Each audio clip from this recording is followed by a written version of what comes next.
Jumpa lagi di Halo Timnas yang akan menyajikan informasi terupdate mengenai Timnas Indonesia. Di antaranya, media Korea bocorkan pemain naturalisasi incaran Sintayong, kondisi terkini Sandy Walsh, venue kualifikasi Piala Dunia 2026 dipindah lagi. Simak berita selengkapnya hanya di Halo Timnas.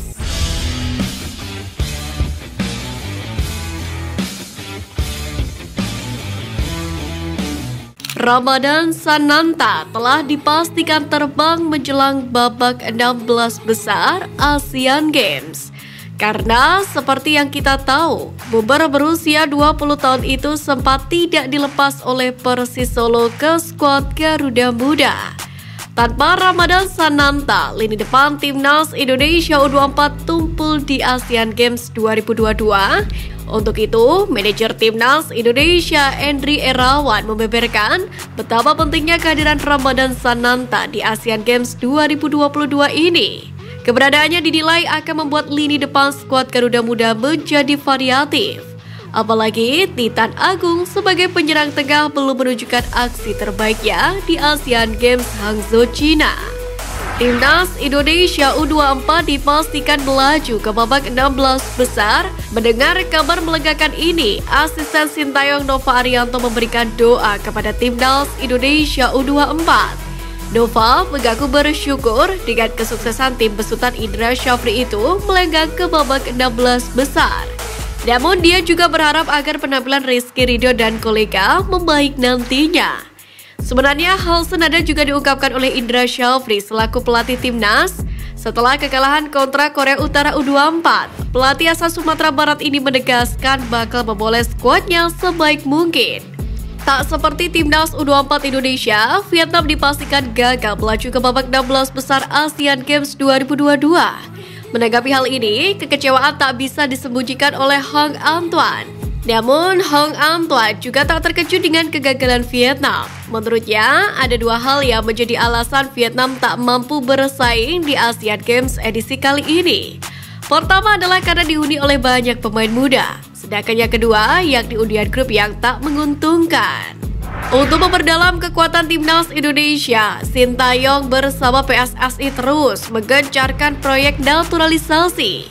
Di era kepemimpinan Erick Thohir, segala sesuatu yang masih dalam tahap negosiasi biasanya tidak dinampakkan di permukaan dan meminta publik untuk sabar menunggu.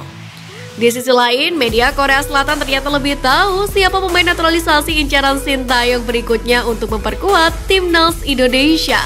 Bukan Kevin Dix dan Emil Audero Mulyadi yang selama ini santer dibicarakan, melainkan J. Itzes dan Ryan Flaminio yang saat ini sedang dipinjamkan Sassuolo ke klub Belanda FC Utrecht.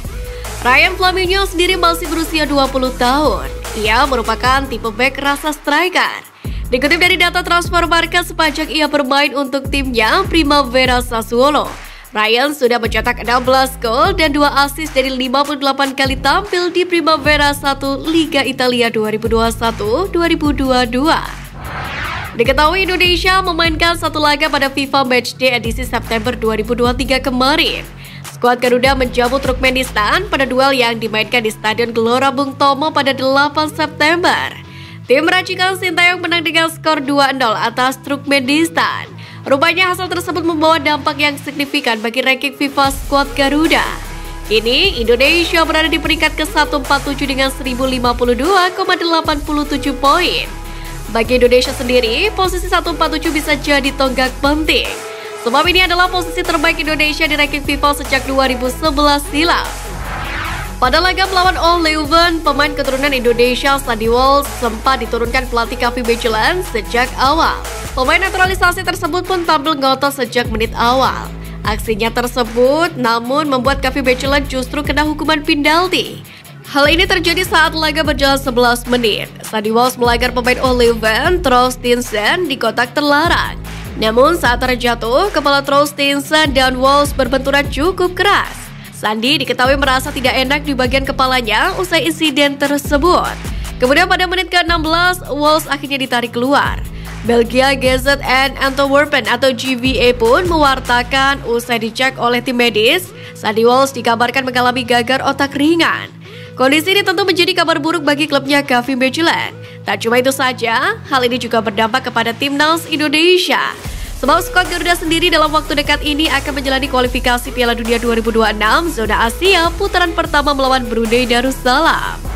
Beberapa saat yang lalu warganet riuh memberikan komentar terhadap salah satu pemain timnas Indonesia, Marcelino Ferdinand alias Lino. Ia disebut-sebut setelah tidak dimainkan dan namanya tidak masuk rilis pemain KMS Kadense saat berlaga melawan SV Zulte Waregem di Challenger Pro League atau Divisi 2 Liga Belgia musim ini. Kejadian ini pun membuat Marcel tidak senang karena ia sendiri menikmati prosesnya dalam menyegel tempat utama di tim. Kini Lino sendiri berada di tim reserves KMS Kadense. Tim ini berisikan para pemain cadangan yang belum dapat tempat di tim utama bersama pemain U21.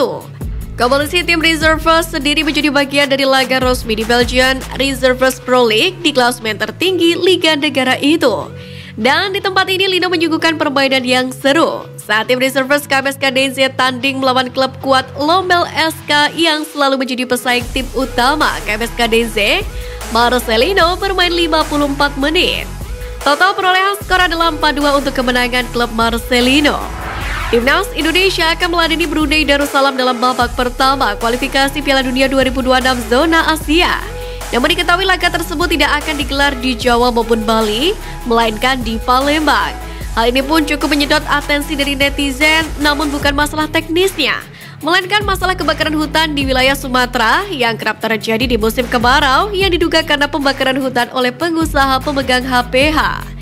Jika kebakaran hutan terjadi saat laga tersebut, dikhawatirkan malah bisa memindahkan venue pertandingan apabila itu mengganggu jalannya pertandingan. Sementara itu laga leg pertama sendiri akan berlangsung pada 12 Oktober dengan Indonesia sebagai tuan rumahnya.